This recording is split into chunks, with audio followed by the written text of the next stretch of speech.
دنیا میں اگر کسی بادشاہ کو کوئی بدماش آ کے دھمکی لگائے اور اسے کہے کہ میں تیرے بندے چک لینے میں تیرے بندے اٹھا لوں گا، تیرے بندے اغوا کر لوں گا سارے، تو دنیا کا بادشاہ کیا کہتا ہے؟ میں تکنا ایسی نہیں تیسی تیری جرت، یہی کہتا نا، کیونکہ وہ یہ خیال کرتا ہے کہ میری بادشاہی اسٹیک پہ لگ رہی ہے کہ میرے بندے اٹھائے گا، وہ یہ سمجھتا ہے۔ لیکن اللہ کے کیس میں ایسا نہیں ہوا جو کائنات کا بادشاہ، جب شیطان نے یہ دھمکی لگائی نا انسان کے حوالے سے کہ یا اللہ میں تیرے سارے بندے اغوا کر لوں گا، چند ایک لوگ ہی تیرے ساتھ ہوں گے، اور اللہ تعالیٰ سورہ سبا میں کہہ رہا ہے کہ اس نے اپنی بات پوری بھی کر دکھائی ہے، تو اس کے مقابلے پہ اللہ نے یہ نہیں کہا کہ میں تکنا وہاں کس طرح تو کرنا ہے ایسی تھی تیسی تیری، نہیں، کیونکہ اللہ تو بے پرواہ ہے، اس نے اپنے نبی بھیجے ہیں، کتابیں بھیجی ہیں، اور کیا کرے وہ؟ اس سے بڑا کیا کام کرے؟ کتابیں بھیج دی، پیغمبر بھیج دیے، حق کا حق ہونا، باطل کا باطل ہونا بتا دیا۔ لا اکراہ فی الدین، دین قبول کرنے کے معاملے میں کسی پہ جبر نہیں۔ قد تبین الرشد من الغی، بے شک ہدایت گمراہی سے الگ ہو چکی ہے۔ انا ہدیناہ السبیل، ہم نے راستہ دکھا دیا ہے، اما شاکرا و اما کفورا، چاہے تو شکر گزاری کی روش اختیار کرو، خواہ نہ شکری کی، لیکن آخرت میں نہیں چھوڑوں گا جس نے نہ شکری کی، یہ ذہن میں رکھنا۔ لیکن ہدایت بھی سب کو پلیٹ میں رکھ کے نہیں دوں گا، والذین جاہدوا فینا لنہدینہم سبلنا، جو لوگ کوشش کریں گے انہی کے لیے حق کے راستے کھولوں گا، جو کوشش نہیں کرے گا دریا کے کنارے بھی پیاسا مر جائے گا۔ جس طرح اکثر مسلمان مر رہے ہیں اس وقت، قرآن گھروں میں پڑھا ہوا ہے لیکن وہ پڑھا ہوا نہیں ہے، پڑھا ہی ہوا ہے، اور کدھر گورے جو ہے وہ مرنے سے پہلے جناب قرآن ترجمے سے پڑھ رہے ہیں، ان کو ہدایت مل رہی ہے۔ یہ آپ کے سامنے ہے میرے بھائیوں، اللہ کا تو کوئی رشتہ دار نہیں ہے، جو کوشش کرے گا اس کو ہدایت ملے گی۔ اسی سمجھنا ساڑھی کو رشتہ داری ہے اللہ کا، یہودیوں کا بھی یہی عقیدہ تھا نا، اسی لیے سورہ بقرہ کے جو 9 رکوع ہیں وہ پورا یہودیوں کے اوپر مقدمہ ہے، اور 7 یونیورسل ٹروتھ آئے ہیں کہ تم سے بھی پہلے ایک لاڈلی امت تھی، 3 کتابیں اس میں آئی، سینکڑوں پیغمبر آئے، اس کے باوجود جب انہوں نے روگردانی کی اٹھا کے اللہ نے پرے مارا۔ ضربت علیہم الذلہ والمسکنہ، آج تک ذلت اور مسکنت ان کے اوپر مسلط ہے۔ تم کیا شے ہو؟ لیکن ہم پھر بھی کہتے رہتے ہیں اللہ جو کچھ بھی ہے تیرے محبوب کی امت سے ہے۔ اصل میں ہم یہ کہہ رہے ہوتے ہیں یا اللہ اسی کو نہیں سیدھا ہونا، سیدھی جی گل ہے، این جی سانو قبول کر لے، یہی ہے نا، تو اور کیا مطلب ہے اس کا؟ میں کہتا ہوں اگر دنیا میں مورل لاز ایکٹیو ہوتے فوراً اسی وقت سر کے اوپر جوتی پڑتی کہ محبوب صلی اللہ علیہ وسلم کا نام لیتے ہو اور کرتوت نہیں اپنے دیکھتے۔ تو دنیا کے بادشاہ تو کہتے ہیں میں تکنا کے ساتھ تو چکنا ہے میرے بندے، تیری ایسی تھی تیسی، لیکن اللہ تعالیٰ کیا فرما رہا ہے؟ قال فالحق، اللہ فرماتا ہے یہ ہے سچائی، والحق اقول، اور میں کہتا ہی سچی بات ہوں، یاد رکھیں لأملأن جہنم منک وممن تبعک منہم اجمعین، جو کوئی بھی پھر شیطان تیری پیروی کرے گا نا میرے بندوں میں سے، تو میں نے کسی بندے کی گارنٹی نہیں لی ہوئی، میں اس کو اور تجھے اور تیرے سارے فالوورز کو دوزخ میں ڈال دوں گا، دوزخ کو بھر دوں گا تجھ سے اور تیرے فالوور سے۔ یعنی میں اپنے کسی بندے کی کوئی گارنٹی نہیں لیتا، میرا کام ہے صرف حق بات پہنچانا، پیغمبروں کو بھی یہ کہا گیا وما علینا الا البلاغ المبین۔ اب جان بوجھ کے جو گمراہ ہوگا تو اللہ فرماتا ہے تجھے بھی اور تیرے فالوورز کو اٹھا کے دوزخ میں پھینک دوں۔ اور قرآن حکیم کی سخت ترین آیت میں اکثر کوٹ کرتا ہوں، سورۃ الاعراف آیت نمبر 179، وَلَقَدْ ذَرَأْنَا لِجَهَنَّمَ كَثِيرًا مِنَ الْجِنِّ وَالْإِنسِ، اور بے شک ہم نے کثرت کے ساتھ جن اور انسان پیدا ہی دوزخ کے لیے کیے۔ کتنے خطرناک الفاظ، لیکن اس کے آگے الفاظ ہیں، اللہ کوئی فنیٹک نہیں ہے، نعوذ باللہ۔ اللہ فرماتا ہے ہم نے ان کو دل دیے تھے، عقل دی تھی سوچتے نہیں، کان دیے تھے سنتے نہیں، آنکھیں دی تھی دیکھتے نہیں، یعنی ان انسٹرومنٹس کو یوز کر کے حق بات حاصل کرنے کی کوشش نہیں کرتے۔ اولئک کالانعام بل ہم اضل، یہ چوپایوں کی مانند ہے بلکہ ان سے بھی گئے گزرے ہیں، جو لائی لگ بنے ہوئے ہیں، کان آنکھ عقل کو یوز کر کے حق بات اور باطل میں تمیز نہیں کرتے ہیں، تو یہ دوزخ کے لیے پیدا ہوئے ہیں، اور ہمیں نظر بھی آ رہا ہے اکثریت واقعی دوزخ کے لیے پیدا ہوئی ہے۔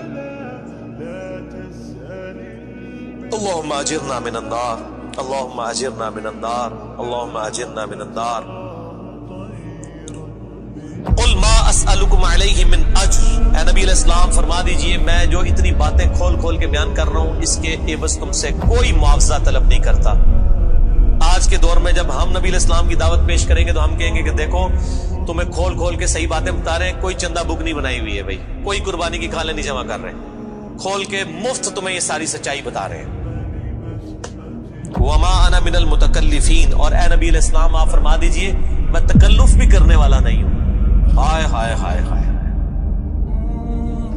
دنیا کا پورا ڈھکوسلا جو ہے نا مذہبی اپروچ میں, وہ چال ہی تکلف کے اوپر رہا ہے. کیا تکلف ہے کہ علماء جو ہیں وہ اپنی آڈینس کو کھول کے بات بتانے نہیں چاہتے, وہ تکلف کر جاتے ہیں.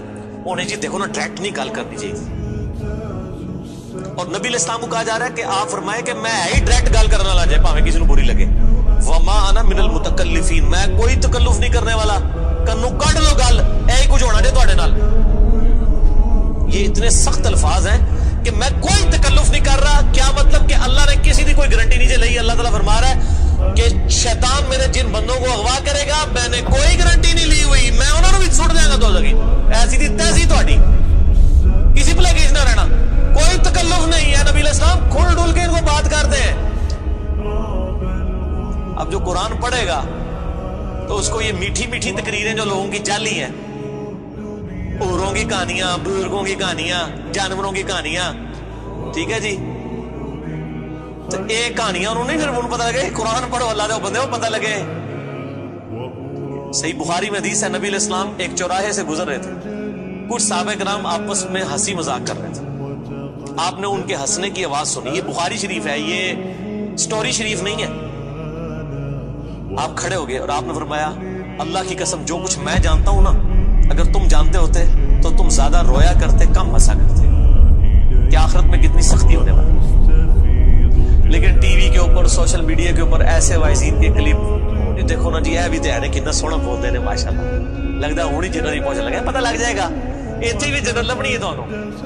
اور مولا علی علیہ السلام کا قول ہے کہ انسان سویا ہوا ہے, جیسے ہی مرے گا جاگ جائے گا. اوہ یہ کیا ہو گیا, یہ او ہو جانی ہے. لیکن اس ٹائم او کا کوئی فائدہ نہیں. وہ میرا مسئلہ نمبر 196 آپ سن لیں, کاش میں دنیا میں واپس جا سکتا. اس وقت انسان کہے گا یا اللہ مجھے دنیا میں دوبارہ واپس بھیج دے, میں پہلے جا کے سوشل میڈیا تو ہے ویڈیو ڈیلیٹ کروں گا. ایڈی میٹھی میٹھی ویڈیوز نے, جھوٹیاں سٹوریاں. اور نبی علیہ السلام سے زیادہ کوئی خوش اخلاق نہیں ہے. اگر یہ اخلاقیات اس چیز کا نام ہو کہ آپ نے لوگوں کو جھوٹی سٹوریاں سنانی ہیں, ان کو لپیٹ لپاٹ کے جو ہے وہ پردے میں رکھ کے باتیں کرنی ہے, کھول کے بات نہیں بتانی. نبی علیہ السلام کو کہا جا رہا ہے آپ فرما دیجئے میں کوئی چندہ نہیں تم سے وصول کرتا, اور نہ میں کوئی تکلف کرنے والا ہوں. میں نے بالکل کھل ڈل کے بات کر دی ہے. اللہ نے کسی کی کوئی گارنٹی نہیں اٹھائی ہوئی. جو پیروی کرے گا اس کے احکامات کی اس کو جنت ملے گی, اور جو شیطان کے ہتھے چڑھے گا اللہ نے کوئی نہیں کہنا کہ میرے بندے نہیں چھاڑ دے, نہیں, جائے دوزخ میں جانا ہے. ان ہوا الا ذکر للعالمین, یہ قرآن تو نہیں ہے مگر نصیحت تمام جہان والوں کے لیے. اس قرآن کے ذریعے میں ڈر سنا رہا ہوں. فذکر بالقرآن من یخاف وعید, نبی علیہ السلام قرآن کے ذریعے تبلیغ کر دیجئے, ڈر سنا دیجئے جو بھی اللہ کی دھمکی سے ڈرتا ہے. ولا تعلمن نبأه بعد حین, ان قریب مرنے کے بعد کچھ عرصے کے بعد تمہیں خود ہی پتہ چل جائے گا جو کچھ میں کہہ رہا تھا یہ کچھ ہو جائے گا. وہی جو میں نے کہا نا کہ مر کے انسان کو پتہ چل جائے گا سب کچھ.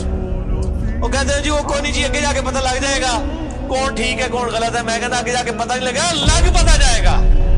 پتہ لگ رہا ہے تو پھر تو چلو ٹھیک ہے, لگ پتہ جائے گا. اور یہاں پہ بھی یہی کہا جا رہا ہے کہ آگے جا کے لگ پتہ جائے گا. یہ پنجابی میں یہی ترجمہ ہو رہا ہے اس کا, آگے جا کے لگ پتہ جائے گا کہ میں یہ کھول ڈول کی بات کر رہا ہوں, یہ بات اسی طریقے سے ہے. وَلَا تَعْلَمُنَّ, اور ان قریب ضرور تم جان لو گے, نَبَأَهُ بَعْدَ حِینٍ, یہ جو خبریں میں تمہیں بیان کر رہا ہوں ان قریب کی یہ پوری ہو جائیں گی. لیکن اس کے وقت کچھ بھی نہیں ہونا. انسان نے چیخنا ہے اللہ مجھے دنیا میں دوبارہ بھیج دے, میں نیک اعمال کروں گا, یہ کروں گا وہ کروں گا. مسئلہ 196 میرا ضرور دیکھیں.